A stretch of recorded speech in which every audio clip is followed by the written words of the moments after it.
गुरुजी के साथ जुड़े काफी साल हो गए हैं। हम लोग तो तकरीबन 2003 में गुरुजी के साथ जुड़े थे जी। 2003 में मैंने गुरुजी पर जाना शुरू किया था। मेरा छोटा भाई और मेरी मदर वो मुझसे पहले ही गुरुजी पर जाया करते थे, मैं नहीं जाता था। क्यों, मन में नहीं थी श्रद्धा, नहीं मानते थे। सब बोलते थे जाया कर गुरुजी पास, लेकिन नहीं, अंदर से दिल नहीं करता था। तो मेरा छोटा भाई एक दिन मुझे जबरदस्ती ले गया गुरुजी पास, चला तेरे को मत्था टिका के लाता हूँ। मैं चला गया उसके साथ बाइक पे बैठ के। तो जब गुरुजी पास पहुंचे, एम्पायर स्टेट में उस टाइम गुरुजी होते थे, 2003 की बात है, सर्दियों के दिन थे। तो जैसे जैसे हम लोग अंदर गए, एम्पायर स्टेट में बाइक खड़ी करी, बाहर अंदर गए, तो मुझे बताता रहा कि वहाँ गुरुजी बैठे होते हैं, तो बोलना कुछ नहीं है, जैसे सब मत्था टेकेंगे तू भी मत्था टेकियो, और मत्था टेक के हम बाहर आ जाएंगे। तो मैं अपने भाई के साथ साथ चला गया, वो छोटा मुझसे, वो आगे आगे था, मैं पीछे पीछे था। अंदर गए, गुरुजी अपने सिंहासन पे विराजमान थे। व्हाइट कलर का उन्होंने चोला डाला हुआ था। और जैसे हमने अंदर एंटर किया एम्पायर स्टेट में, तो 2 सीढ़ियां उतर के तो राइट साइड में घूमकर हॉल था। उस हॉल में पीछे गुरुजी बैठते होते थे पर्दे के आगे। तो मैरून कलर के पीछे पर्दे लगे हुए और व्हाइट चोला गुरुजी ने डाला हुआ। जब हमने जाके माथा टेका, पहले मेरे भाई ने माथा टेका दूर से ही, पास नहीं गए हम लोग, दूर से माथा टेका और बाहर आ गया। वैसे मैंने भी दूर से माथा टेका, सिर झुकाया और बाहर आ गया। कोई गुरुजी से बात नहीं हुई, हमने कुछ देखा नहीं, बस इतना हम लोग को नजर आया है कि गुरुजी व्हाइट चोले में बैठे हैं और पीछे से पूरा ऐसे प्रकाश निकल रहा है जैसे फिल्मों में दिखाते हैं, सेम। तो मैं आपको सच बताऊं, मुझे उस टाइम नहीं इतना विश्वास हुआ। ठीक है, हम लोगों ने लंगर किया और वापस आ गए। नेक्स्ट टाइम फिर नहीं मौका मिला, कुछ टाइम नहीं गए। काफी टाइम के बाद मेरे फ्रेंड थे डॉक्टर दर्शन सिंह संधू, वो पंजाब से आए हुए थे, दिल्ली शिफ्ट हुए थे। तो वो एक दिन ऐसे अचानक से बैठे बोलने लगे कि हमारे जलंधर में गुरुजी होते थे, ऐसे ऐसे वो जलंधर में थे, उसके बाद वो पता नहीं कहाँ चले गए, हमें नहीं पता। मैंने उनके दर्शन करने हैं। तो अचानक से मैंने बोला, मैंने इनका मतलब थोड़ा हुलिया उनको बताया कि ऐसे ऐसे हैं। तो कहता हाँ हाँ बिल्कुल, आपने देखे हैं? मैं कहा हाँ, मैं साउथ दिल्ली में अपने भाई के साथ गया था, वहां वो बैठते हैं। कहता यार मुझे दर्शन करवा दे। मैं कहा चलो, मैंने जगह देखी हुई है। मैं डॉक्टर दर्शन सिंह के साथ स्कूटर पे बैठ के गुरुजी पास आ गया। उस दिन वीरवार का दिन था। तो जब हमने एम्पायर स्टेट में एंटर किया, सामने सेटी पड़ी होती थी एक, हॉल के पास ना, किचन के बाहर एक सेटी पड़ी होती थी। तो वहाँ गुरुजी बैठे थे। गुरुजी ने टी शर्ट और ट्रैक सूट का पजामा टाइप डाला हुआ था और स्पोर्ट्स शूज डाले हुए थे। सेटी के ऊपर बैठे हुए थे गुरुजी। हम लोग गए, मैं आगे आगे था, वो डॉक्टर दर्शन जो मेरे पीछे था। अब मैं पहली बार गया हुआ, तो मुझे भी थोड़ा लगा कि मैं पहले एक बार आ चुका हूँ, गुरुजी को मैंने देखा हुआ है। अब हम अंदर गए, जाके गुरुजी को माथा टेका। एक अंकल गुरुजी के पास खड़े बातें कर रहे थे। तो जैसे मैंने माथा टेका तो गुरुजी मुझसे पूछते हैं, सरदार जी अंकल कितों आए हो? मैं कहा गुरुजी तिलक नगर तो आया। कहते ਤੁਹਾਨੂੰ किन्ने भेजे थे, किन्ने दसा तुमने इतने का रास्ता? अब मेरे मौसी जी, बड़े मौसी जी और मेरे छोटे मौसी जी, वो पहले से गुरुजी पर जुड़े, तो वो पहले से आते थे। बड़े मौसी जी तो मेरे इनके गुरुजी के साथ 98 99 के टाइम जुड़ गए थे। तो मैंने उनका नाम लिया। मैं कहा मुझे वो जसबीर, मेरे मौसी जी हैं बड़े, जसबीर को मालवीय नगर में रहते हैं, उन्होंने भेजा है, उन्होंने आपका रेफरेंस दिया था। तो वो कहने लगे कौन जसबीर? मैं कहा जी उनका बेटा आपके यहाँ सेवा भी करता है, डॉक्टर गुरप्रीत। कहते हैं अच्छा अच्छा, वो दंदा का डॉक्टर? मैं कहा हाँ जी दंदा का डॉक्टर है। अच्छा, वो तो 32 दंदा का सत्यानाश करता है। फिर हंसने लगे गुरुजी। तो कहते की काम करते हो सरदार जी अंकल? तो मैंने कहा गुरुजी मेरा एसी का काम है, एसी फ्रिज का काम करता हूँ। तो कहते अच्छा ठीक है। मैं माथा टेकने लगा, तो साथ में जो अंकल खड़े थे ना, उनको कहते गुरुजी कि कहता एसी का काम करता, काम तो है नहीं, वेला है। तो मेरे को बड़ा फील सा हुआ, थोड़ा अजीब भी लगा कि गुरुजी ने मेरी इंसल्ट कर दी। लेकिन मन में हुआ कि गुरुजी को कैसे पता लगा कि मेरा काम नहीं है, मैं इस टाइम वेला हूँ, मैं फ्री हूँ, काम नहीं है मेरे पास। फिर भी चलो, महापुरुष उनको सब पता होता है। हमने माथा टेका, फिर वो डॉक्टर ने माथा टेका। जैसे डॉक्टर ने माथा टेका ना, तो गुरुजी तुरंत बोले कि पंजाब की संगत को तो मना किया यहाँ आने के लिए, तू कैसे आ गया? उसे कहते। तो वो कहता है गुरुजी ਤੁਹਾਨੂੰ लभदा लभदा आ गया, ਤੁਸੀਂ ਤਾਂ ਸਾਨੂੰ ਛੱਡ ਆਏ ਸੀ ਜਲੰਧਰ, ਅਸੀਂ ਤੁਹਾਨੂੰ लभदे लभदे दिल्ली भी पहुंच गए। गुरुजी हंसने लगे। फिर मुझे कहते हैं सरदार जी तुसी की नाम दसे, कित्थों आए हो? मैं तिलक नगर तो। ਤੁਹਾਡੇ ਉੱਥੇ इलेक्शन च कौन खड़ा होया, ਕਿਹੜੀ पार्टी का जोर है? मैं कहा गुरुजी भारतीय जनता पार्टी का। कहते साढ़े इत्थे तो कांग्रेस का जोर है। फिर सब लोग खड़े थे जो हंसने लगे, गुरुजी भी हंसने लगे। कहते चलो बैठो, कोई नहीं, करते हैं थोड़ा कल्याण। हम भी बैठ गए। अब गुरुजी थोड़ी देर यहाँ वहाँ बातें करते रहे, संगत आती रही, माथा टेकती रही, बैठते रहे। फिर गुरुजी उठे सेटी से और अंदर चले गए कमरे में। थोड़ी देर के बाद, तकरीबन 15-20 मिनट के बाद गुरुजी चोला डाल के और प्रॉपर आके अपने सिंहासन पे विराजमान हो गए। शब्द गुरबानी चल पड़ी, लंगर प्रसाद मिला, हमने लंगर प्रसाद लिया। चाय प्रसाद के बाद लंगर प्रसाद लिया, फिर हम लोग आगे लेने गए। जब आगे ली तो गुरु जी मुझे कहते हैं 7 वीरवार आई, तेरा काम बन जाएगा। मैं कहा 7 बचन गुरु जी। हम माथा टेक के आगे लेके चले गए। तो डॉक्टर दर्शन मेरे साथ, जो मेरे साथ गया था अपने स्कूटर पे, बड़ा खुश, बहुत खुश। मुझे कहता है हम तो 7 वीरवार आई, देखी तेरा काम बनेगा। मैं कहा वो बिल्कुल आवागा। मुझे बताते रहे ये पंजाब में थे गुरु जी, बड़ी इनकी मानता थी, ये वो सब। मैं भी सुनता रहा।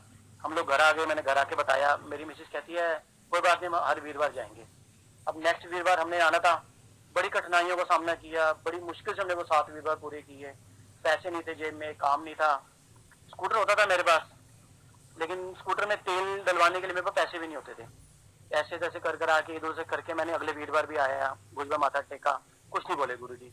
हमने माथा टेका, दर्शन किए, प्रसाद लिया, लंगर प्रसाद लिया और वापस चले गए। उससे नेक्स्ट वीरवार हमने आना था तो मेरे पास जेब में बिल्कुल पैसे नहीं थे। इतने भी नहीं थे कि मैं अपनी मतलब गाड़ी में पेट्रोल डलवा सकूं। फिर मैंने अपने भाई को बोला, मैंने कहा मेरे को अपनी बाइक दे दे, मेरे को गुरु जी पास जाना है। कहता ले जा, कोई बात नहीं। मैं ले गया, उसमें तेल थोड़ा था और हम लोगों ने दर्शन जैसे से करे और आ गए। तीसरे वीरवार मैंने भाई को बोला मेरे को बाइक दे दे, गुरु जी पास जाना है। तो मुझे कहता है भाई ये पेट्रोल से चलती है, पानी से नहीं चलती, इसमें पेट्रोल डलता है, पैसे हैं तेरे पास पेट्रोल डलवाने के लिए?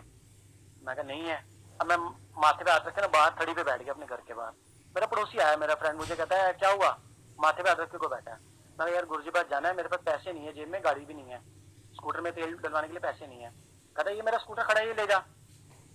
मैं कहा यार मेरा काम तो है नहीं, सर्दी है, सर्दियों में एसी का काम होता नहीं है, तो मैं अगले हफ्ते फिर जाना है। कहता जब भी जाना ले जियो, कोई दिक्कत नहीं है। जब जब सर्दियों में एसी का काम होता नहीं है तो मैं अगले हफ्ते फिर जाना है। कहता जब भी जाना ले जियो, कोई दिक्कत नहीं है, जब जब जाना ले जा। फिर मैंने नेक्स्ट जो मेरे 4 वीरवार 3 वीरवार रहते थे वो मैंने उसके स्कूटर पे पूरे किए। उसके स्कूटर पे गया, फिर अरदास करी गुरु जी को कि गुरु जी अब तो मेरे को 5-6 वीरवार हो गए आते हुए, मेरा काम बना दो। छठा वीरवार था, छठे वीरवार बुधवार को मेरे को कॉल आया ऑफिस से, मेरे जहाँ मैं जॉब करता हूँ, कि ऐसे ऐसे वैकेंसी है, वहाँ अप्लाई करो। मैंने अप्लाई किया, बुधवार को मेरे को वहाँ से कॉल आ गया कि इंटरव्यू के लिए आओ। अब वहाँ जो हमारी लाइन में सारे ऑटोमोबाइल इंजीनियर रिक्वायर होती है, वहाँ पर मैंने मैकेनिकल कर रखी है। फिर भी मुझे वो जॉब मिल गई, मैं सिलेक्ट हो गया। और 14 लड़के ने रिजेक्ट करे, अकेला मैं सिलेक्ट हुआ 15 लड़कों में से। मुझे वो जॉब मिल गई, कहते आप कल से ज्वाइन कर लो। वीरवार, अगले दिन वीरवार था, 6वां वीरवार, और उसी दिन मेरी ज्वाइनिंग थी। जब मैं ऑफिस गया ज्वाइन करने के लिए पहले दिन, सबसे पहले जाते ही मेरे बॉस ने मेरे को पर्ची दी। कहते ये पर्ची रखो। मेरा सर पर्ची की चीज की है? कहते पेट्रोल की पर्ची है। मैंने कहा पेट्रोल की पर्ची? कहते हाँ, ये आज से ना आप अपने पेट्रोल जो है ना स्कूटर का हमारे यहाँ से डलवाओगे, पर्ची ले जाओ, पेट्रोल पंप पे दो और आपको टैंकी फुल कर देंगे। अब रोज हमारे से पर्ची ले लो, टैंकी फुल करवा लिया करो। उस टाइम मेरी आंखों में आंसू आ गए ये सोच के कि मैं जो लोगों से स्कूटर मांग मांग के गुरु जी पास जा रहा हूँ, मेरे पास पेट्रोल डलवाने के पैसे नहीं है। आज मेरी स्कूटर उन्होंने पूरी टैंकी भर दी, और वो इतने साल तक उन्होंने मेरे को पेट्रोल दिया ऑफिस ने कि मैं अपने पूरे मोहल्ले में पेट्रोल बांटता था। मेरे पड़ोसी मुझसे पेट्रोल मांग के ले जाते थे, यार थोड़ा तेल देते, बोतल निकाल के, तेरे को तो ऑफिस से मिल जाता है। मैं कहा ले जाओ यार, जिसको चाहिए कोई दिक्कत नहीं। सब लोग लेते रहे। तो मेरे को उस टाइम हुआ, देखो गुरुजी ने कितना निधि को भी सुनी। छठा वीरवार मैं गुरुजी पास गया, माथा टेका, आशीर्वाद लिया। जब लंगर लेके आगे लेने गए तो गुरुजी मुझे कहते लग गई नौकरी? मैं कहा हाँ जी गुरुजी। उन अंदर रही। मैं कहा अच्छा गुरुजी। 7वां वीरवार भी इसी तरह से हमने पूरा किया। गुरुजी पास जाते रहे। काफी ऐसे सत्संग गुरुजी के साथ हुए। दिवाली वाले दिन एक दिन हम गुरुजी पास गए, तो उस दिन, हाँ दिवाली का दिन था, मैं और मेरी मिसेज गए। हम लोगों को होता था कि जल्दी से जल्दी गुरुजी पास जाएं, वो गुरुजी का वो रूप देखें जो सेटी पर बैठे होते थे, जीन और पैंट शर्ट डाल के, टी शर्ट डाल के, स्पोर्ट्स शूज डाल के गुरुजी बड़ा सुंदर सेटी पे विराजमान होते थे। हम जाते थे उस टाइम, गुरुजी बातें भी करते थे सबके साथ, सबको बुलाते थे, पूछते थे, हाल चाल पूछते थे। दिवाली का दिन हम लोग जल्दी जल्दी गुरुजी पास पहुंचे। 6 बजे के करीब, 6 बजे मंदिर खुलता था। जैसे मंदिर खुला हमने एंटर किया, गुरुजी का माथा टेका। गुरुजी बैठे थे सामने, माथा टेका गुरुजी को। तो माथा टेके किचन के बाहर हम लोग दीवार के साथ लग के बैठ गए। गुरुजी की तरफ देख रहे हो, गुरुजी ने मेरे को इशारा किया कि उठो और ऊपर चले जाओ। मैं आंख बंद कर लेता रहा, गुरुजी की तरफ देखा नहीं था, आंख बंद कर लेता रहा। जैसे गुरुजी मेरी तरफ देखे मैं आंख बंद कर लूं। गुरुजी ने मेरे को 2 बार इशारा किया, मैं दोनों बार आंख बंद करके बैठ गया। तीसरी बार गुरुजी ने जोर से डांटा मुझे, सरदार जी अंकल तुम्हें सुनाई नहीं देता, मैंने 2 बार बोला है ऊपर जाने के लिए, आंखें बंद करके बैठ जाते हो। हम दोनों मियां बीवी उठे और तुरंत भागे ऊपर चले गए। ऊपर गए तो ऊपर और भी संगत बैठी थी पहले से। हम लोग जैसे ऊपर गए सब अंकल हंसने लगे, कह रहे पड़ गई डांट? हम चुप कर गए। कह रहे हम भी डांट खा के ऊपर आए हैं। कह रहे आज गुरु जी नीचे नहीं बैठने देते, दिवाली का दिन था। गुरु जी ने पूरा हॉल खाली कटवा दिया, किसी को नहीं नीचे में बैठने दिया। सारी संगत ऊपर वाले हॉल में ट्रांसफर कर दी। सब ऊपर एक दूसरे के साथ चिपक कर बैठे हुए थे, जगह बिल्कुल कम, तो हम लोग भी वैसे बैठ गए। फिर गुरुजी थोड़ी देर ऐसे बैठे रहे अकेले नीचे, फिर वो अंदर कमरे में गए, कपड़े डाल के अपने चोला डाल के आ गए और सिंहासन में बैठ गए। फिर जब आगे लेने गए ना, मैंने सुना हुआ था किसी से कि गुरुजी जब प्रसाद देते हैं ना किसी को, तो वो तो उंगलियों से प्रसाद उठा के देते हैं, लेकिन आपके पास जब प्रसाद आता वो इतना हो जाता था कि हम लोगों से मतलब हमारे हाथ में पूरा नहीं आता था। मेरे साथ उसमें वही वही कृष्णा हुआ। हम लोग जब आगे लेने आए, गुरुजी एक थाल में ना पेड़े लेकर बैठे थे, बहुत सारे पेड़े बांट रहे थे। उन्होंने उंगलियों से पेड़े उठाए और मेरे हाथ में रख दिए। और आप बिलीव करिए, जब मैं पेड़े लेकर बाहर आ रहा था तो मेरे इतने ज्यादा पेड़े मेरे हाथ में हो गए कि मुझसे नीचे गिर रहे थे लिटरली। तो एक अंकल ने मेरी शर्ट निकाली पैंट से बाहर, कहते अंकल एक मिनट रुको, आपका प्रसाद गिर जाएगा। उन्होंने मेरी शर्ट निकाली, बोला इसमें डाल लो, झोली में डाल लो। और जब मैं झोली भर के बाहर आया तो मेरी मिसेज पहले ही चुन्नी पूरी भर के बाहर खड़ी हुई थी। कहीं देखो गुरु ने कितना सारा प्रसाद दिया। मैं कहा मुझे तो उन्होंने हाथ से उठाकर 2-4 पेड़े दिए थे, मेरे हाथ में आगे इतने सारे पेड़े कैसे हो गए मुझे खुद नहीं पता। वो सारी संगत ऐसे ही जो प्रसाद लेके आ रहे वो झोली भर भर के ला रहे। अब गुरु जी देते, बरकत इतनी थी गुरु जी के हाथ में। हम लोग वो प्रसाद लेके घर आए, हमने अपने पड़ोसियों को भी खिलाया, बच्चों को भी खिलाया, सबको खिलाया। इसी तरह से गुरु जी से जुड़े जुड़े काफी साल, 2003 से जुड़े आज तक गुरु जी की कृपा से गुरु जी पास जा रहे हैं, उनका आशीर्वाद ले रहे हैं। और काफी सारे ऐसे सत्संग हैं जो हमारे साथ हुए। मेरे को जब गुरु जी पास हम गए थे, मुझे प्रॉब्लम थी एक बहुत ज्यादा मैं एक प्रॉब्लम फेस कर रहा था। मुझे पाइल्स की प्रॉब्लम थी, पाइल्स से बढ़कर वो आगे फीचर्स हो चुके थे। डॉक्टर ने बोला कि इसका ऑपरेशन होगा और कोई इसका इलाज ही नहीं है। तो मैं बहुत परेशान था उस चीज से, मेरे से बाइक नहीं चलती थी, बैठा नहीं जाता था, बहुत परेशान था। मैंने सोचा हुआ था, मैं ठीक है कुछ दिन देखता हूँ और ये तो फिर ऑपरेशन करवा लूंगा। तो अब डॉक्टर ने मुझे स्ट्रिक्टली मना किया था, मिर्च मसाले बिल्कुल भी नहीं खाने, तली चीजें बिल्कुल भी नहीं खानी, आपके लिए जहर है, मिर्च खाओगे आपके लिए जहर है।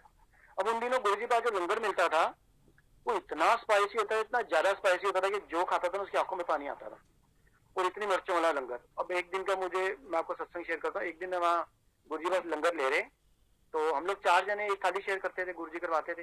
गुरुजी के सामने बैठे थे हम, मेरी पीठ थी गुरुजी की तरफ।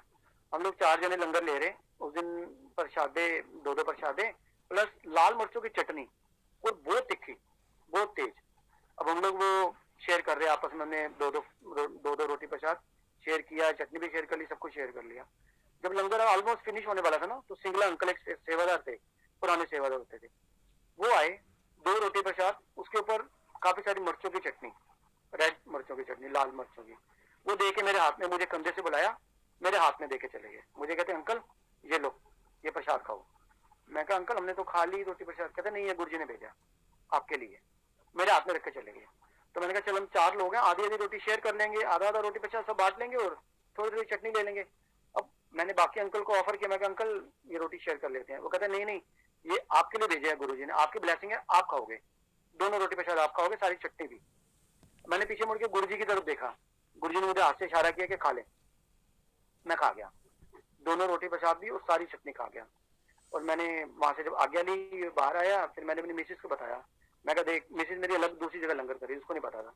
मैं बाहर आया, मैंने मिसेज को बताया गुरुजी ने मेरे को ना 2 प्रसादे अलग से दिए और इतनी सारी चटनी दी और मेरी मिर्चों की चटनी। तो मिसेज कहते आपने खा ली? मैं कहा हाँ मैंने खा ली, गुरुजी ने बोला मना तो ना करता था, खा ली। तो कहते अब?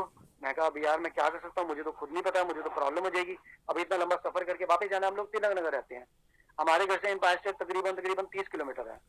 तो मैं कहा 30 किलोमीटर दूर जाना है स्कूटर पे, तो मुझे प्रॉब्लम बढ़ जाएगी रास्ते में, चल देखते हैं, कोई नहीं, ऑपरेशन तो बोले हुए डॉक्टर ने करवाना तो है ही, देखते हैं।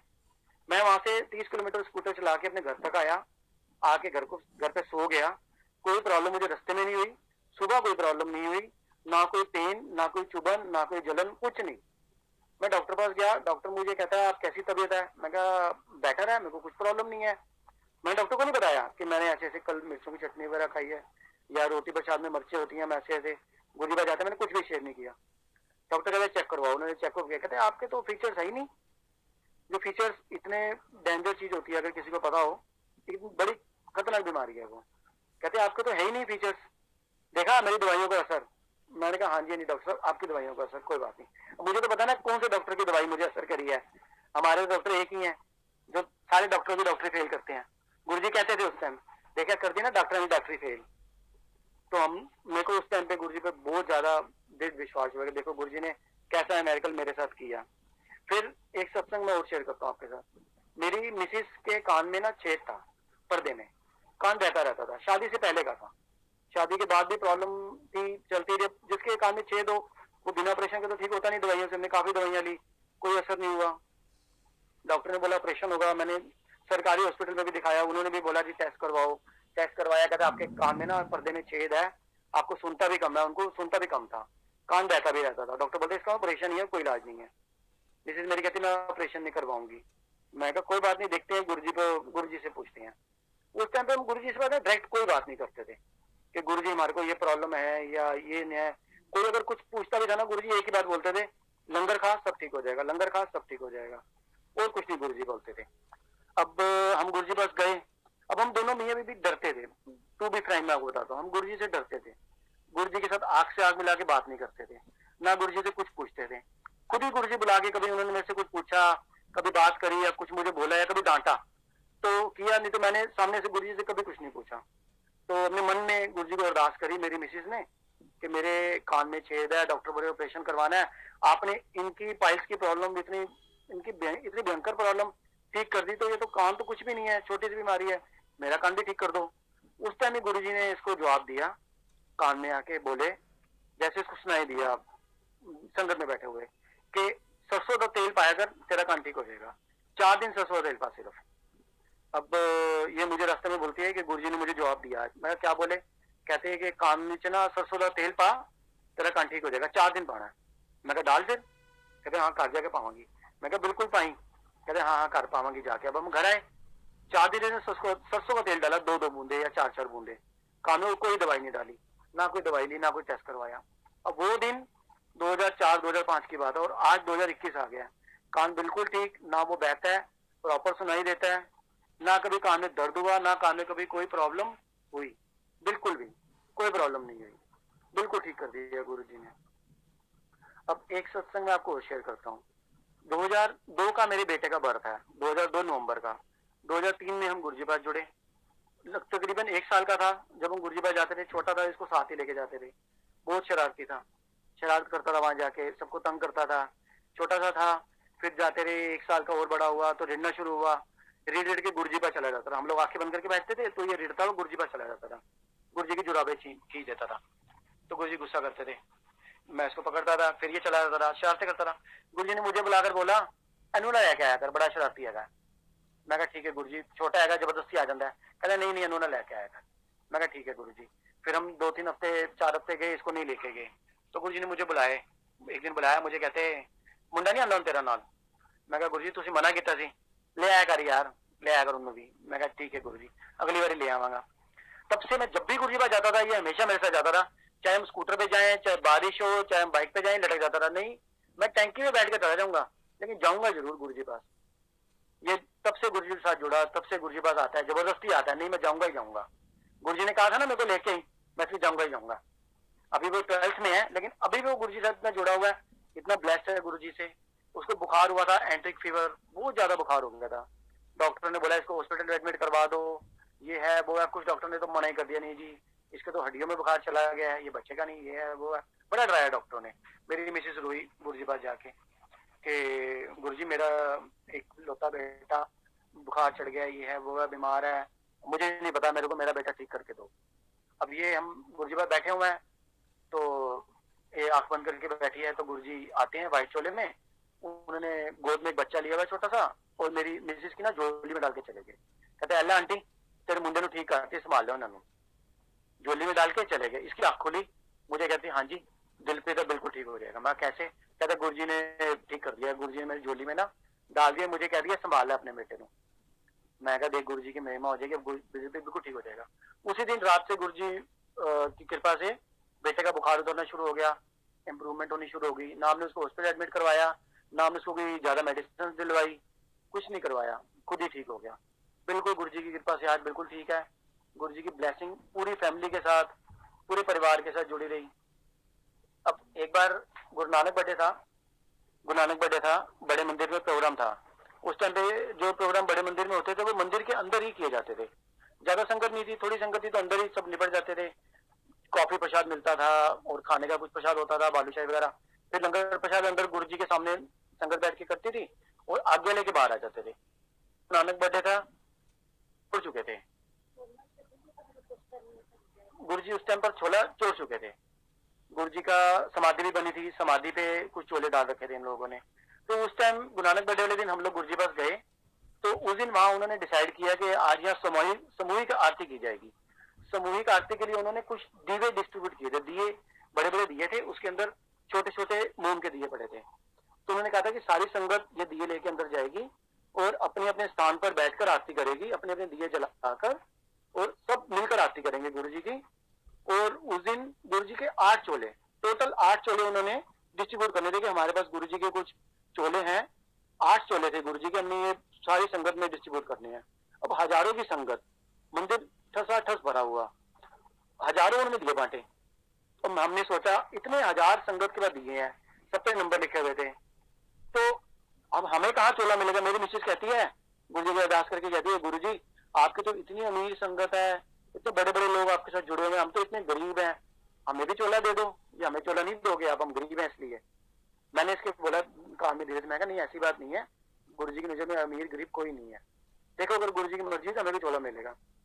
अब जब हम अंदर गए थे ना, तो हमको दिए मिले, सब बड़ों को एक ही दिया दे रहे थे। मेरा बेटा कहता अंकल मुझे दे दो, सेवादार अंकल कहते नहीं बेटा बच्चे को नहीं मिलेंगे, जिद करने लगा, नहीं अंकल मेरे को तो चाहिए चाहिए।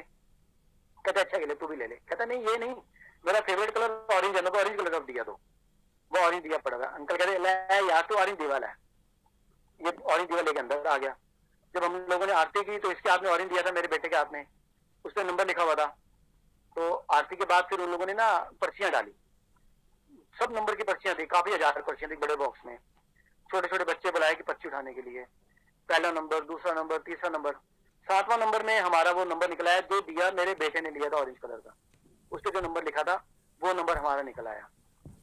तो उन्होंने जब छोटे वाले दिए वापस रखने गई ना मेरी बेटी मेरी मिसेज समाधि पर, तो पीछे से हमारा वो दिया, हमारा वो नंबर अनाउंस हो गया। तो उन्होंने अनाउंसमेंट करी भी ये नंबर, तो मैं खड़ा हुआ, उन्होंने इशारा किया आ जाओ अपना चोला ले जाओ। फिर मैं आगे जब चोला लेने गया तो मुझे समाधि का चोला दिया उन्होंने, और चोला भी ऑरेंज कलर का, समाधि वाला चोला वो भी ऑरेंज कलर का। जब मैं लेकर आया, मेरी मिसेज आई वापस, तो मेरी मम्मी बैठे थे। मेरी मिसेज कहती है किधर गए ने, मम्मी कहते साडा नंबर निकला है चोले का, तो चोला मिलेगा, चोला लेने गया है। जब मैं वापस आया तो मेरा बेटा कहता देखा मेरे दिए में आपका नंबर निकला ना, और चोला भी ऑरेंज कलर का मिला। मैंने कहा था ना मेरा फेवरेट कलर ऑरेंज है, हमें ऑरेंज कलर का चोला मिला। और एक दिन पहले मेरी मिसेज को रात को ड्रीम में आके गुरुजी कहते हैं, मेरी मिसेज उठी तो गुरुजी घर में हमारे खड़े हैं और ऑरेंज कपड़े डाल के खड़े हैं। मेरी मिसेज को कहते हैं ले आ गया मैं तेरे घर, खुश है? तो कहनी मेरे घर नहीं आते, मेरे घर नहीं आते, आ गया मैं तेरे घर, मैं तेरे घर ही जाऊंगा तेरे नाल, वो भी ऑरेंज कपड़े में। और जब चोला मिला अगले दिन वो भी ऑरेंज कलर का। मेरी मिसेज रो पड़ी वहां पर कि देखो गुरुजी ने मैं अपना सपना बिल्कुल सच कर दिया, हमारे घर आ गए, वो भी ऑरेंज चोले में, और चोला भी ऑरेंज कलर का भी है मेरे पास। हम उसी की पूजा करते हैं, दिया जलाते हैं, उसी को गुरुजी की तरह पूछते हैं। हमारा घर भी गुरुजी ने ब्लेस किया, हमारे फर्श के ऊपर ओम बिल्कुल क्लियर ओम काफी बड़ा बन गया दिवाली वाले दिन। मेरे बेटे ने, वो भी मेरे बेटे ने देखा, सारी ब्लेसिंग मेरे बेटे के ऊपर है गुरुजी की। मेरे बेटे ने देखा कि पापा पापा जल्दी आओ देखो ये क्या हो रहा है, पत्थर थे। हमने देखा ब्लैक कलर का ना, जैसे चीटियां चलती है ना ब्लैक कलर की, इस टाइप की चीटियां टाइप कुछ चल रहा। अरे देखो देखो चीटियां जैसे बाहर आ रही है, पत्थर में से कुछ निकल रहा है। देखते देखते वो इतना बड़ा ओम बन गया हमारे आंखों के सामने। हम चारों जनों ने देखा, मैंने, मेरी मिसेज, मेरे बेटे, मेरी बेटी, हम चारों ने देखा ओम बन गया। अभी भी हमारे फर्श के ऊपर है, लोग आते हैं दर्शन करते हैं, हम सत्संग करते हैं। पिछले संडे में हमने सत्संग किया, संगत आई, बहुत अच्छा लगा, उन्होंने भी दर्शन किए, उन्होंने बताया। तो इसी तरह के छोटे छोटे काफी सारे सत्संग है। मेरी मिसेज की भतीजी, मेरे साले की बेटी दिल्ली में थी, हमारे पास ही थी। वो लोग नहीं मानते थे गुरु जी को, अमरीश शका हुआ सारे सिख परिवार से हैं, वो नहीं मानते थे।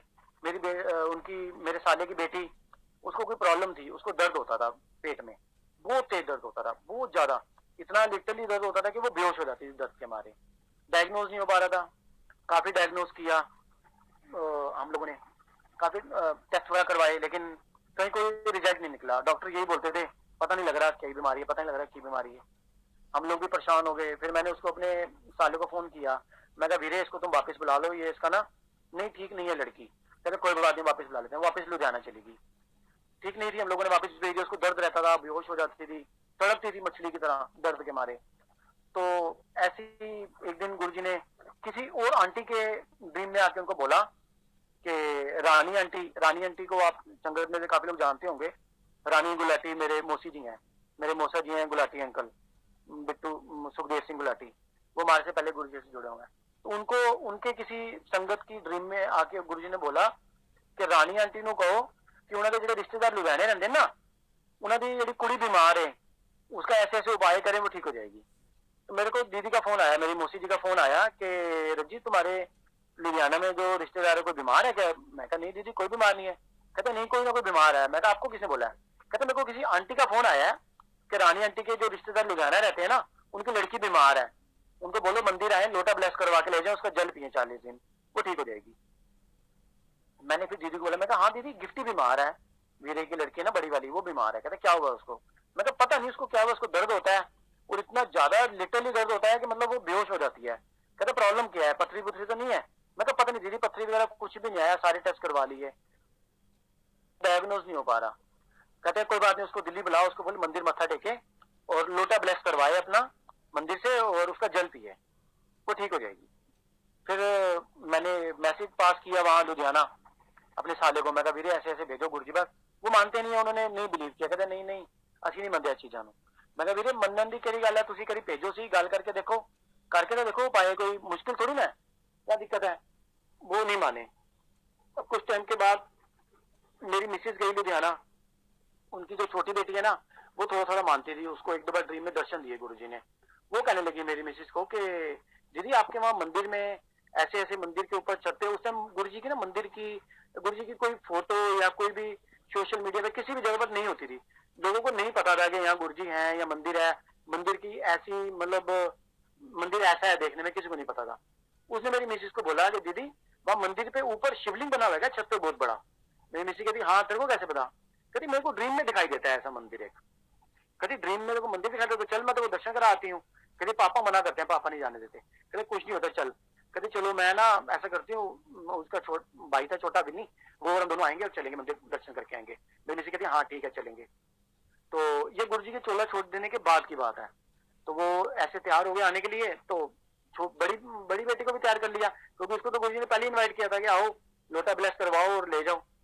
तो छोटी बहन कहती है कि मैं लोटा बस करवा लेती हूँ इसकी जगह, उसकी तबीयत भी ठीक नहीं है, डॉक्टर ने मना किया सफर करने के लिए।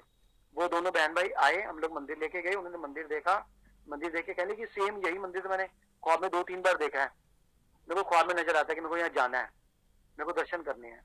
अब उसको हम लेके गए, दोनों बहन भाई हमारे साथ गए, वहां पे उन लोगों ने लंगर भी शेयर किया, अमृत छका हुआ था, दोनों ने कृपान डाली हुई है, जूठा नहीं खाते एक दूसरे का, फिर भी उन्होंने लंगर शेयर किया, आपस में उन्होंने लंगर शेयर किया। तो वहां से फिर हमने लोटा ब्रश करवाया, वो लोटा लेके लुधियाना गई और वहां जाके गुरु जी का जाप करके लोटे से उसको 40 दिन तक जल पिलाया, लड़की को, बड़ी को, गिफ्टी को, वो बिल्कुल ठीक हो गई। वो दिन और आज का दिन उसको दोबारा दर्द नहीं होगा, शादी भी हो गई है, बच्चे भी हो गए हैं, दोनों बहनें शादी हो गई हैं, बच्चे भी हो गए दोनों के, लेकिन दोबारा उसको वो दर्द नहीं उठा, वो जो उस टाइम पे दर्द होता था। गुरु जी ने इतना ब्लेस किया उसको, बिल्कुल ठीक कर दिया। और एक सत्संग आपको मैं शेयर करता हूँ। हम लोग जब गुरु जी पास जाते थे स्कूटर पे, काफी ठंड होती थी, गर्मी होती थी, कभी बरसात है, कुछ है, कई बार हम भीगते हुए पहुंचते थे। एक दफा तो इतना ज्यादा भीग गए, मेरा बेटा साथ था, बारिश इतनी ज्यादा, हम रस्ते में मेरी मिसी ने जो सूट डाला हुआ था उसका कलर भी निकल गया, उसकी बॉडी पे लग गया। हम लोग गए लेकिन अंदर मत्था नहीं टेका, बाहर से मत्था टेका। तो मेरी मिसी ने अरदास करी कि गुरु जी देखो हम किस कंडीशन में आपके पास आए हैं, बिल्कुल भीगते हुए, मेरे सारा कलर भी निकल गया, हालत देखो हम लोगों की, हमें भी कार दे दो, हम भी कार पे आया करें आपके पास। भाई पैसे नहीं होते थे, ठीक है कार मांगी, मांग तो ली, लेकिन आएगी कहां से? चलो कोई बात नहीं, गुरु जी ने अरदास करी कि कार दे दो। आप विश्वास करिए अंकल जी, अगले हफ्ते हम लोग कार लेके गुरु जी पास गए, एक हफ्ते के अंदर गुरु जी ने हमें कार दी। और कैसे पेमेंट आई, कहां से बनी वो कार, हमें नहीं पता, हमारे पास कार आई। और जब कार आई तब मुझे चलानी भी नहीं आती थी, उसी कार से मैंने चलानी सीखी। अगले हफ्ते वही कार लेकर हम गुरु जी पास गए, माथा टेका, ब्लेस करवाई, आ गए। धीरे धीरे गुरु जी ने दूसरी कार दी, उसको भी चलाई, फिर तीसरी कार दी। जब तीसरी कार दी, मैंने उस टाइम मेरा दिल नहीं था पुरानी कार लेने का, फिर भी मैंने ली। मुझे किसी ने मना किया कि गुरु जी ना झूठी, गुरु जी सेकंड हैंड गाड़ी के खिलाफ थे, सेकंड हैंड गाड़ी मत लिया करो, नहीं लिया करो। मैंने ले ली सेकंड हैंड गाड़ी। हम लोग गुरु जी पास आए, उस टाइम गुरु जी ने चोला छोड़ दिया था, पहला महासमाधि दिवस था, दुगरी सारी बसें जा रही थी, उस टाइम ये था कि सारे अपनी अपनी गाड़ी लेके मंदिर आएंगे, मंदिर में अपनी गाड़ियां खड़ी करके बस में बैठ के डुगरी जाएंगे, रात को वापस आके अपनी अपनी गाड़ी उठाओ और अपने अपने घर जाओ। हम लोग गाड़ी लेकर गुरुजी पास आए सुबह सुबह, काफी अर्ली मॉर्निंग 4 बजे के करीब। हम लोगों ने गाड़ी वहां पार्क करी, वैगनर होती थी ब्लू कलर की, मैंने वहां गाड़ी पार्क करी, हम लोग बस में बैठे और गुरुजी पास डुगरी चले गए, महासमाधि दिवस मनाया, वापसी आ गए। और रात को जब 3 बजे, तकरीबन 2 बजे के करीब हम लोग पहुंचे मंदिर, तो मैंने अपनी गाड़ी उठाई और हम लोग सब लोग, हमारे परिवार, मेरी मम्मी भी साथ थे, मम्मी सी ना उस टाइम, मम्मी भी साथ थे, तो हम लोग अपना घर वापस आने लगे। तो अचानक से मेरे बेटे की निगाह पड़ी डैशबोर्ड के ऊपर, कह रहा पापा यहाँ गुरुजी की फोटो थी, वो कहाँ गई? मेरी गाड़ी के डैशबोर्ड पे गुरुजी की एक प्लास्टिक की फोटो हमने लगा रखी थी, एक बाबा जी की फोटो भी लगाई हुई थी, कुछ ऑडियो कैसेट भी पड़ी थी, वो भी प्लास्टिक की हैं, लेकिन वो कोई भी चीज प्लास्टिक की, जो गुरुजी की फोटो प्लास्टिक की थी, बाकी भी सब चीजें प्लास्टिक की थी, वो कुछ भी चीज मेल्ट नहीं हुई। एक गुरुजी की फोटो अकेली उस गाड़ी में से पूरी तरह से मेल्ट होगी, वो लिक्विड बन गई, बिल्कुल लिटरली पानी बन गई। मेरा बेटा कहता है यहाँ गुरुजी की फोटो थी, वो कहाँ चली गई? मैंने भी अचानक निगाह पड़ी, मेरे को गुरुजी की फोटो कहाँ गई? हमने यहाँ वहां नीचे देखा कि गिर ना गई हो। फिर मेरी मिसेज ने डैशबोर्ड पर हाथ लगाया, कहती पानी पानी क्या आ रहा है, लिक्विड सा, मेल्टेड, बिल्कुल प्लास्टिक लिक्विड। तो मैंने कहा ये क्या हो गया, ये क्या चमत्कार हो गया, फोटो मेल्ट हो गई, जबकि और प्लास्टिक पड़ा है, कैसेट पड़ी है, ऑडियो, बाबा जी की फोटो पड़ी है, वो नहीं मेल्ट हुई, गुरुजी की फोटो अकेले क्यों मेल्ट हुई? हम लोग बड़े हैरान हुए, बड़े परेशान हुए कि ये क्या हो गया है, कौन सा कोतक कर दिया गुरुजी ने। हम लोग जैसे तैसे घर पहुंचे रात को 3 सवा 3 बजे, मैं आके सो गया। रात को ड्रीम में आए गुरुजी, मुझे कहते हैं मैं ना आज तो तेरी गड्डी छोड़ती, मैं तेरी गड्डी च बैठांगा। अब मैं गुरुजी से पूछ रहा हूँ क्यों गुरुजी? कहते तेन मना किया था झूठी गड्डी नहीं लेनी, नवी गड्डी लै। मैं कहा मेरे को तेरा पैसे है, नवी गड्डी देनी तो पैसे दो। मैं ऐसे बोला लिटरली, अभी भी हम गुरुजी के साथ ऐसे ही बात करते हैं, हमारे साथ गुरुजी ऐसी बात करते हैं लड़के एक दूसरे के साथ। मैं कहा पैसे दो, फिर नवी गड्डी लेनी तो मेरे को कितना पैसे है? कहते तू हाँ था बाहर आ जाएगी गड्डी, झूठी गड्डी नहीं चलानी। मैं ठीक है गुरुजी। वो दिन, उसके बाद मैंने महीना 1.5 महीना गुरुजी पर नहीं गया, गाड़ी चलाई ही नहीं मैंने, गुरुजी पर लेके नहीं गया। मैं कहा रजनी मैं उन्हें गड्डी नहीं चलावांगा, मैंने मिसिस को बोला। वो कहते हैं क्यों? मैं कहा गुरुजी कहते मैं गड्डी छोड़ती है, मैं तेरी गड्डी नहीं बैठाऊंगा। गुरुजी मैंने गड्डी नहीं बैठाने गया तो मैं गड्डी नहीं चलावांगा। मैंने अपने वहां सब डीलरों को बोल दिया मैंने गाड़ी बेचनी है। एक डीलर से सौदा हुआ, मैंने गाड़ी बेची, डाउन पेमेंट शोरूम पे करी, लोन करवाया और नई गाड़ी शोरूम से निकलवा ली। वो रेड कलर की गाड़ी मुझे गुरुजी ने दिखाई ड्रीम में, रेड कलर की गाड़ी ने, मैंने रेड कलर की ही गाड़ी ली। तो हम लोग फिर 2010 में मैंने वो गाड़ी ली थी, तो अभी तक वो गाड़ी मेरे पास है और बहुत अच्छी गुरुजी की कृपा से चल रही है। उसके बाद एक बार मैं सत्संग करवाना था मैंने घर पे, गुरुजी के बर्थडे होता है 7 जुलाई को, तो मेरा कोशिश होती है कि गुरुजी के बर्थडे के आसपास सत्संग करवाऊं। मैंने इस बार सोचा था कि मतलब ये भी बात कोई तकरीबन 5-6 साल पहले की है। मैंने सोचा था कि एक बड़ा सत्संग करवाऊंगा इस बार, गली में पूरे टेंट लगा के ना, बड़ा और दरबार बाहर लगाऊंगा, बाहर टेंट लगवा के ना, बड़े पंडाल लगवाऊंगा पूरा, और वहां गुरुजी का दरबार सजाऊंगा। मेरी मिसेज कहती है हाँ हाँ कोई बात नहीं, पैसे तो बड़े हैं, बड़ा सत्संग करते हैं इस बार। मैं ठीक है। हम लोगों ने डिसाइड किया और सो गए। रात को ड्रीम में आए गुरुजी, मुझे कहते हैं कि तू मैनू घर के बाहर बिठाएगा? मैं कहा हाँ जी गुरुजी।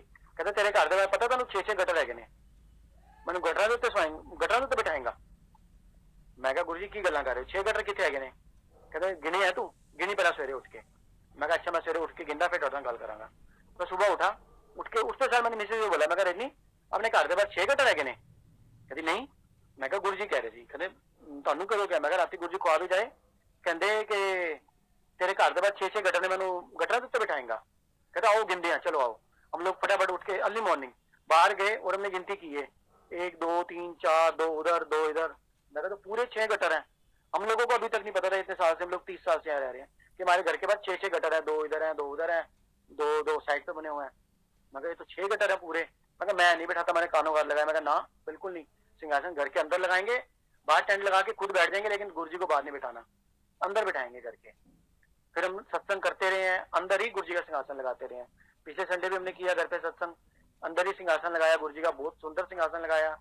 गुरुजी की संगत की कृपा से, गुरुजी की संगत के सेवादार आए, बहुत अच्छी सेवा की, बहुत अच्छा सत्संग किया उन्होंने, बहुत मजा आया। और काफी सारे सत्संग, छोटे मोटे बड़े। अब मेरे मौसी जी छोटे जो हैं, दीदी बोलते हैं हम उनको,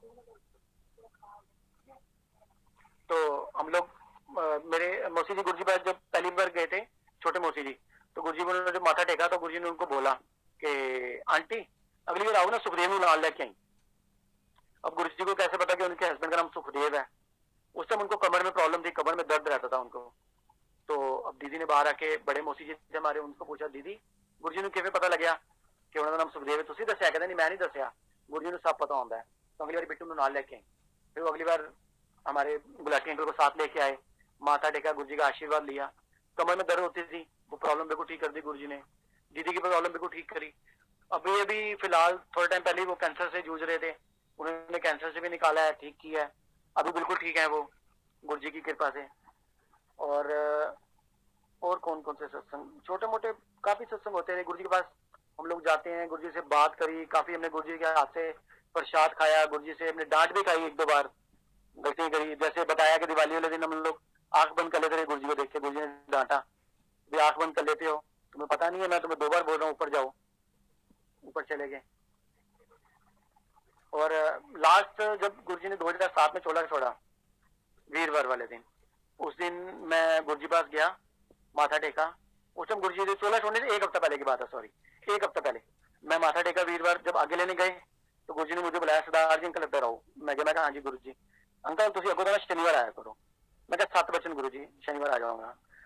ठीक है। अब मैं माथा टेक के बाहर आ रहा, 4 सीढ़ियां चढ़ के ऊपर आया बाहर जाने के लिए, गुरु जी ने दोबारा आवाज मारी, सरदार जी अंकल। मैं खड़ा हो गया, मैं कहा हाँ जी अंकल। हाँ जी गुरु जी। कहते शनिवार आना आपको तो ठीक है। मैं कहा अच्छा गुरु जी, वीरवार नहीं आना। मैं कहा अच्छा गुरु जी। मैं आ गया, अब वापिस आ गया।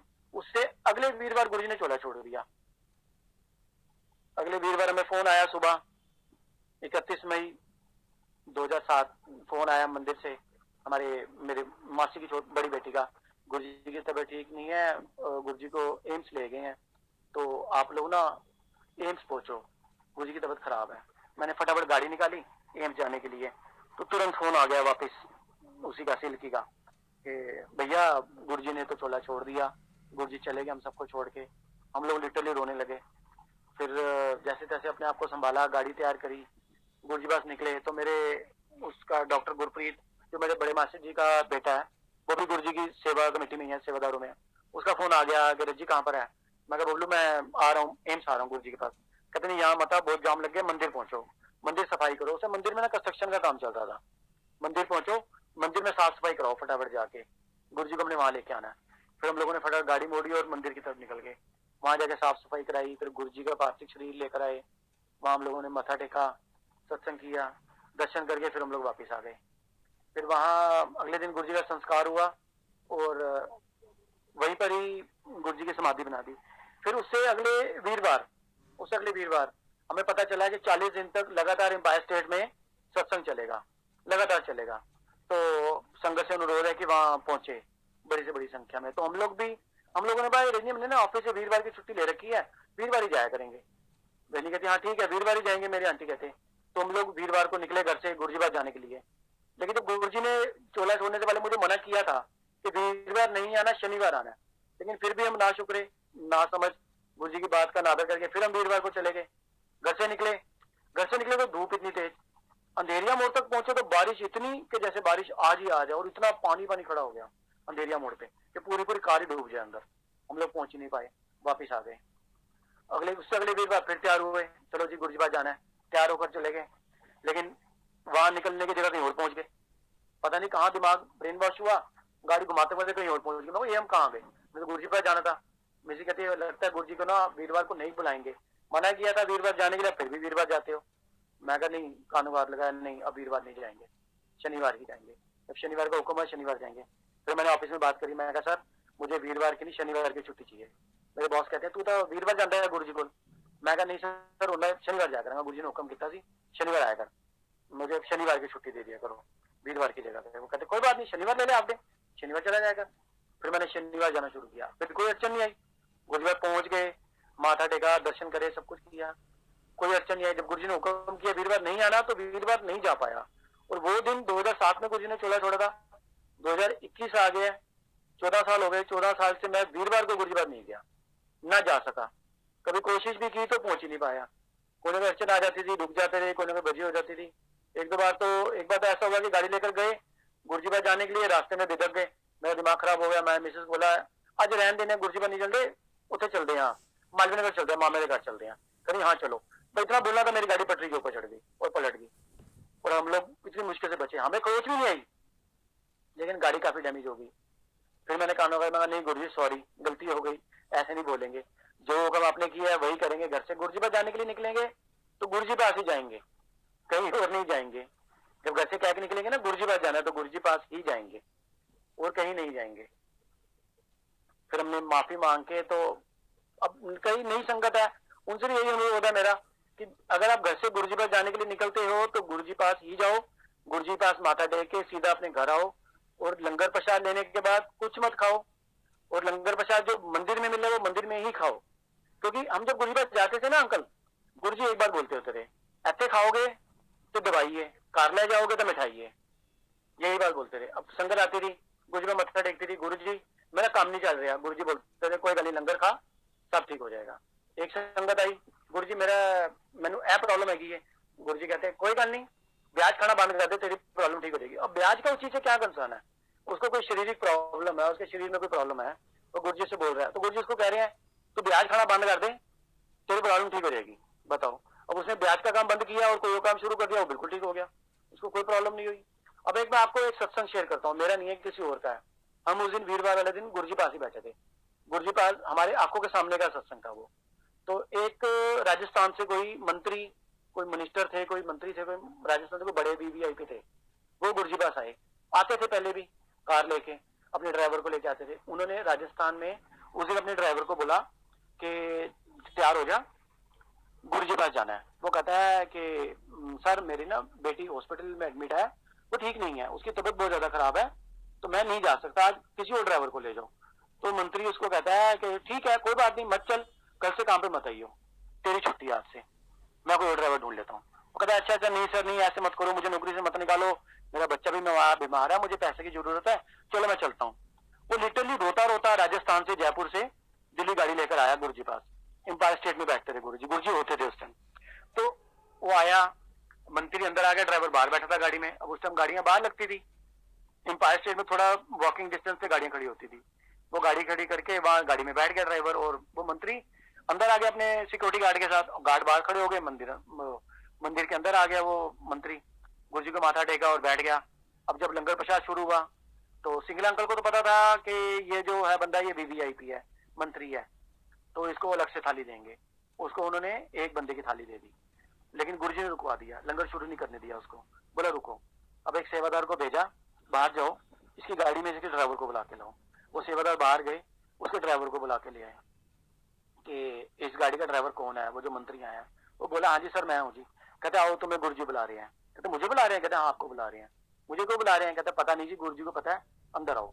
वो अंदर आ गया, आके गुरुजी को प्रणाम किया। गुरुजी कहते वहां बैठ जा और लंगर करो उसके साथ, उसी मंत्री के साथ, उसी मिनिस्टर के साथ उसके ड्राइवर को बिठा दिया। अब वो मंत्री का स्टेटस कहाँ और उसके ड्राइवर का स्टेटस कहाँ? वो मंत्री गुरुजी की शक्ल देख रहा कि गुरुजी मेरे ड्राइवर को मेरे साथ लंगर खिलाने के बिठा दिया एक ही थाली में।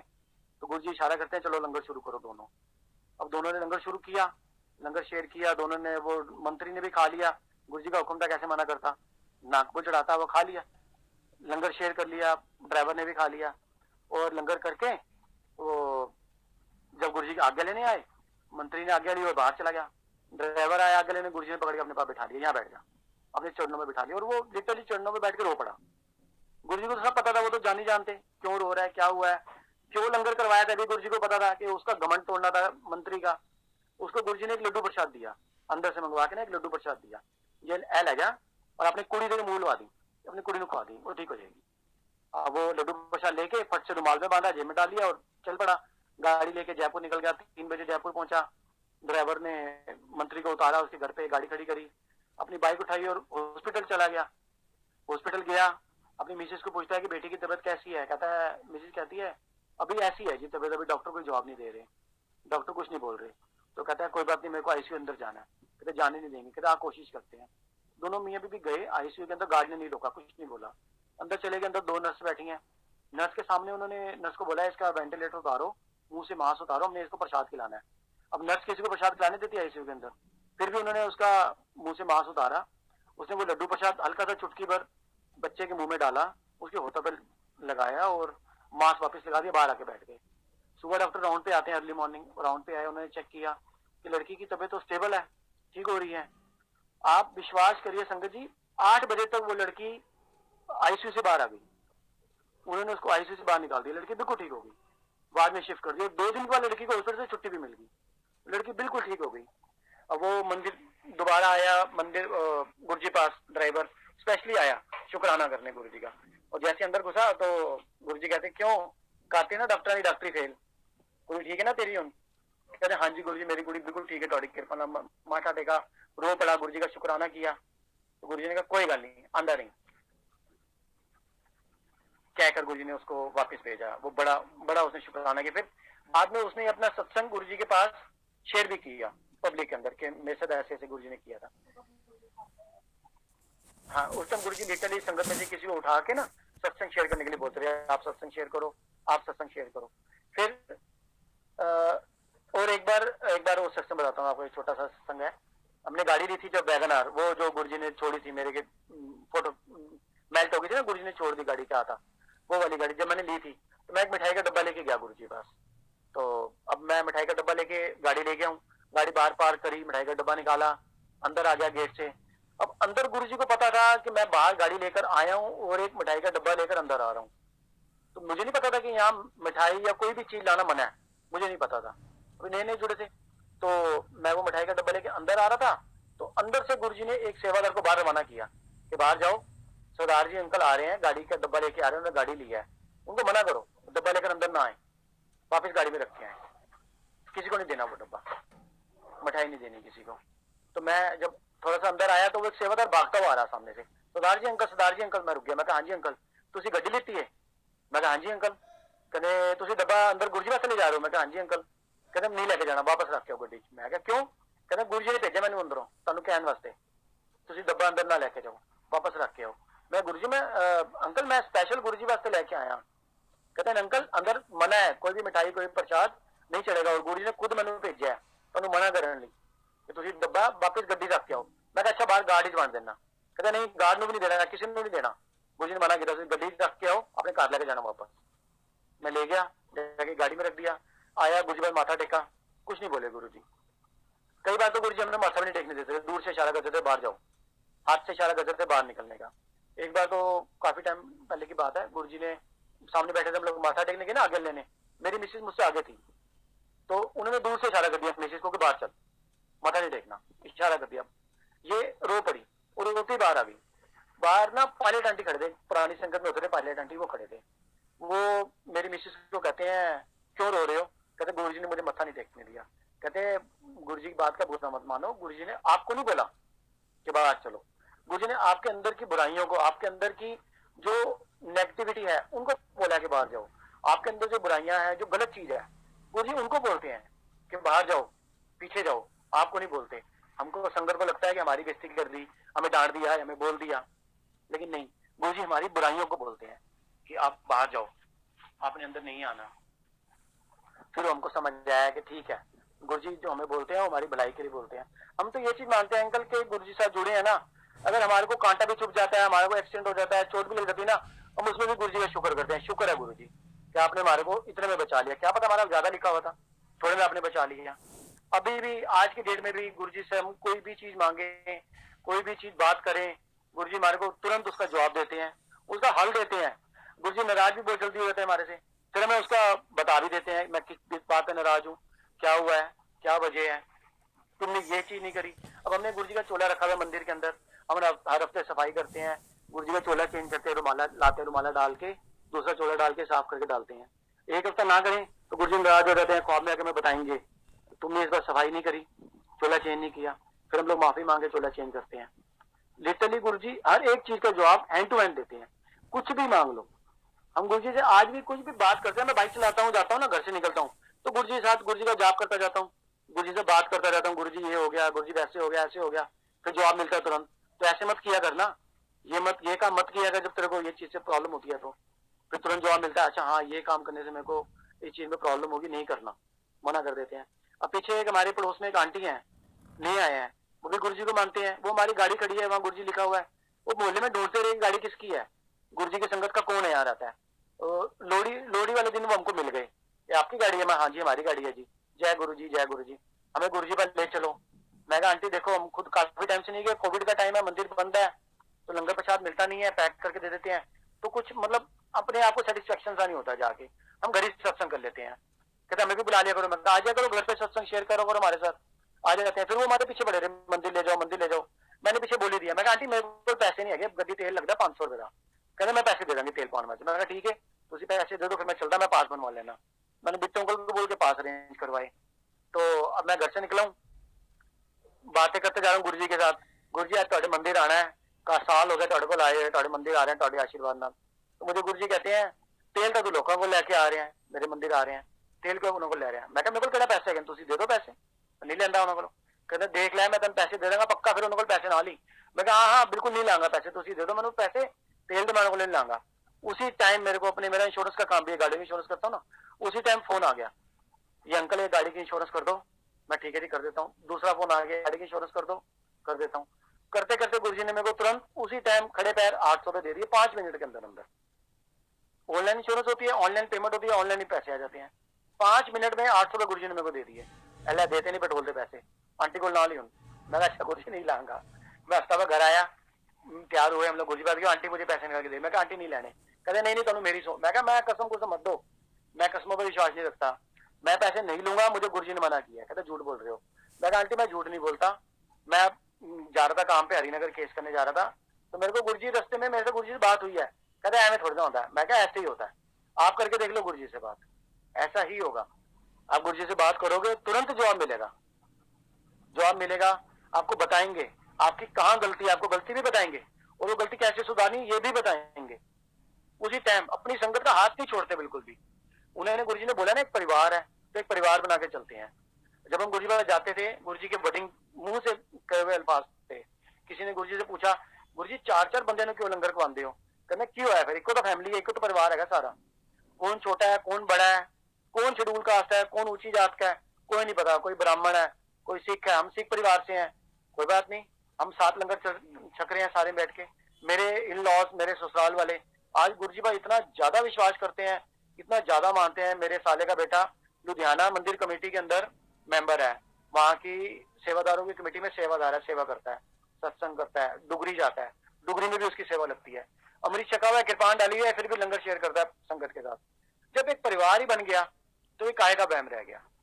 जब परिवार बना दिया, गुरुजी पास संगत आती थी, अमृत छका हुआ है, किसी ने व्रत रखा हुआ है। अब एक आंटी ने व्रत रखा हुआ था, नवरात्रों के दिन थे, गुरुजी लंगर दिया, वो लंगर की थाली को माथा टेकर उठ गई। गुरुजी ने बुलाया दरा आंटी ये लंगर क्यों नहीं खा रही? गुरुजी मेरा व्रत है। कहना कोई व्रत नहीं होता, व्रत रखना भुखे रहना रब कुछ होता है, कोई नहीं व्रत वुत होते, चलो लंगर खाओ। वर्तना की रहता भुखे रहने, तू अदे भुखे रहना रब कुछ हो जाता है। गुरुजी ने सबके व्रत बंद करवा दिए। मेरी मिसेज करवा चौथ रखती थी, जब गुरुजी की बात वो सुनी, गुरुजी के मुंह से ये बात सुनी कि नहीं व्रत नहीं रखने चाहिए, इसने करवा चौथ रखना छोड़ दिया। उसके बाद से मैंने भी बोला, मैं नहीं हमें करवा चौथ नहीं रखना, बंद कर दिया व्रत रखने। व्रत रखने में क्या होता है, अब एक परिवार बना दिया, गुरुजी ने जोड़ दिया पूरे परिवार को एक साथ लंगर करना है। एक साथ लंगर कराने का मकसद ही गुरुजी का ये था कि एक परिवार बन के रहें। और आज भी दिल करता है सारी संगत एक परिवार बन के रहे, सेवादारों के अनुसार चले। जो गुरुजी ने रूल्स एंड रेगुलेशन बनाए थे मंदिर में माथा टेकने के, लंगर खाने के, उसको प्रॉपर फॉलो किया जाए। जो गुरुजी ने नियम कानून बनाए थे उसकी पूरी तरह से मतलब मान करें। हम गुरुजी की बात अगर हम उसका मान करेंगे ना, तो ये मान के चले कि हम गुरुजी का मान कर रहे हैं। गुरुजी का अगर हम उनकी बात नहीं मानते, किसी सेवादार की नहीं सुनते, तो ये समझ के बोले कि हम गुरुजी का हम अपमान कर रहे हैं, गुरुजी के बात का अनादर कर रहे हैं। तो हमको सबको जो है एक परिवार की तरह, गुरुजी के बनाए हुए एक परिवार की तरह जुड़कर रहना है, एक साथ